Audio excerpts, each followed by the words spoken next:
The suburban sprawl of Oak Creek was known for its uniformity.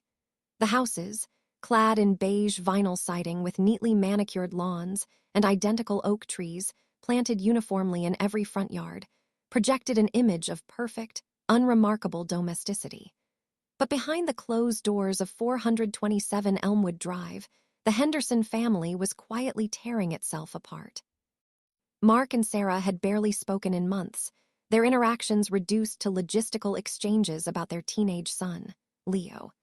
Leo, in turn, had retreated entirely into his room, emerging only for forced family dinners where the silence was thick enough to choke on.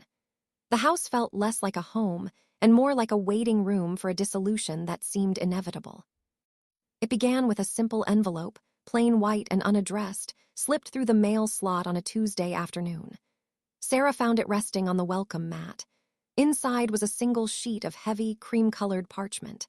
The handwriting was elegant, sweeping, and written in an ink that was a startling shade of deep crimson. It bore no signature, only a title, The Right of Unity.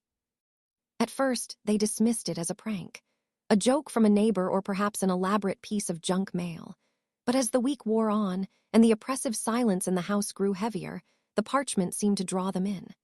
Mark found himself rereading the lines before bed. Sarah caught herself tracing the elegant loops of the letters. Even Leo, who feigned indifference to everything, was caught staring at the document where it lay on the kitchen island. The instructions were deceptively simple, broken down into 3 distinct phases. The first phase required nothing more than shared silence, not the angry, resentful silence they had grown accustomed to, but a deliberate, focused quiet. For 1 hour each evening, you must sit together in the heart of the home, devoid of distraction, and acknowledge the space between you, the parchment commanded. Desperation is a powerful motivator. In a silent, unspoken agreement, they began. The first few nights were agonizing. The ticking of the grandfather clock in the hallway sounded like a drumbeat. The hum of the refrigerator felt like a physical weight. But by the 4th night, something shifted. The silence stopped feeling like a void and started feeling like a current, connecting them.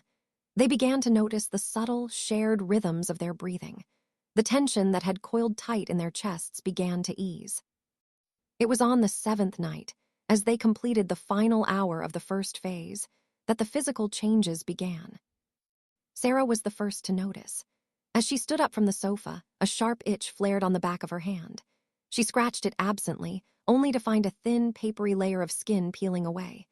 Beneath it, the new flesh was raw, impossibly smooth, and possessed a faint, almost imperceptible translucence. She didn't scream. Instead, a wave of profound, unsettling calm washed over her. She showed Mark and Leo. They stared, not with horror, but with a strange, clinical fascination. The parchment's second phase was more demanding. To shed the past, one must bleed the present, it read. Collect the essence of your sorrow and mingle it in the vessel of your shared life. They didn't discuss it. They simply acted. They found a silver bowl, a wedding gift that had sat unused for years, and placed it in the center of the coffee table. One by one, they took a small paring knife from the kitchen. Mark sliced the tip of his index finger. Sarah followed, then Leo. The drops of blood mingled in the bowl, swirling together into a dark, homogeneous pool.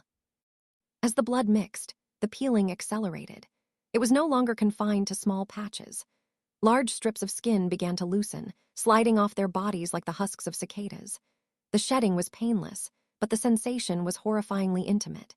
They spent the next 3 days in a state of feverish, silent cooperation, helping each other peel away the dead layers. The house filled with the soft, dry sound of shedding skin, piling up in translucent heaps in the corners of the living room. Underneath, their new flesh was uniform. The distinguishing marks of their individuality, Mark's appendectomy scar, Sarah's freckles, the birthmark on Leo's shoulder were gone. Their skin was pale, slick, and slightly damp, resembling the texture of an amphibian. They looked less like a family and more like identical, raw mannequins. The final phase of the ritual was inscribed at the very bottom of the parchment, the ink seemingly darker, more insistent. True unity is not merely the absence of division, but the presence of the singular flesh. Bind yourselves until the borders are erased. By now, the rational parts of their minds had been entirely submerged by the intoxicating, single-minded focus of the rite. They no longer felt like three distinct individuals. They felt like fractured pieces of a whole, yearning to be reassembled. They retreated to the master bedroom, stripping off the few remaining articles of clothing they wore. The air in the room was stiflingly hot, heavy with the metallic tang of blood and the damp, earthy scent of their new skin. They lay on the bed, pressing their bodies tightly against one another. Mark in the center, Sarah on his left, Leo on his right. The instructions had demanded they bind themselves, but they had no ropes, no restraints. It didn't matter. As their raw, slick skin made contact, a sickening, wet sound echoed in the room. The flesh was fusing. Where Sarah's arm pressed against Mark's side, the boundary line began to blur. The skin didn't simply stick together. It melted, the cells intermingling and knitting together with unnatural speed. Leo's leg merged with Mark's, a seamless joining of bone and muscle. Panic, primal and late, finally broke through the haze. Sarah tried to pull away, but the connection was already too strong. Her movement only tore the newly fused flesh, sending a jolt of excruciating pain through both her and Mark. She screamed, a raw, ragged sound that was immediately echoed by Leo. But their screams did not stop the process. It accelerated.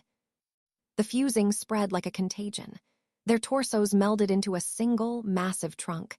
Their internal organs shifted, combining and mutating to support the newly formed mass. 3 hearts synchronized, beating as one thunderous drum. Lungs expanded, sharing a single, massive intake of breath. Their faces, pressed close together in the center of the writhing mass of flesh, began to distort.